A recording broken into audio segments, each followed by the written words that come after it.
Burrowing grubs in a Southern California garden. Most beetle species have larval periods where they feed vigorously on organic material until they pupate into their adult form. Grubs are larvae beetles. In Southern California, several grub species feed in particular gardens, from Chafer Cyclocephala spp. to June beetles Cotinis mutabilis. Each grub species prefers different garden areas for sustenance, such as lawns or tilled flower beds. Lawns. Masked chafer larvae specific to Southern California are Cyclocephala hirta and Cyclocephala pasadini. Both beetles begin as tiny, white larvae hidden in turf grass. Adult beetles lay their eggs deep in grass blades for protection. As the larvae become active, they burrow into the soil to reach densely packed grass roots. Root material provides instant nourishment for growing grubs. Although most healthy lawns sustain some grub damage each year, large larvae populations cause widespread turf damage. Brown, dead spots appear across your turf. With large infestations, you can actually pull on your turf and it rises easily from the soil. Cultivated garden beds.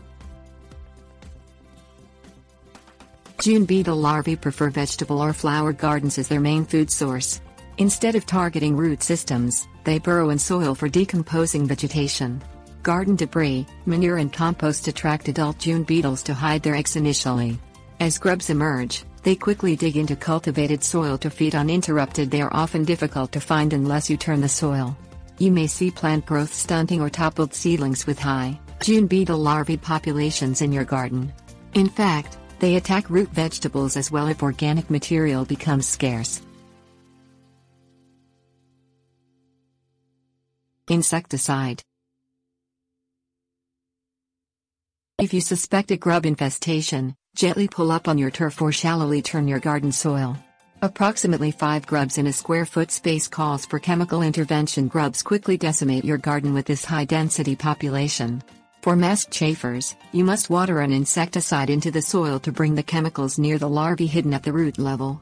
Follow all insecticide instructions to avoid plant or personal injury. June beetle larvae, on the other hand, tend to climb out of the soil if you apply insecticides. Do not water these chemicals into the soil, but allow them to remain on the soil surface as larvae emerge.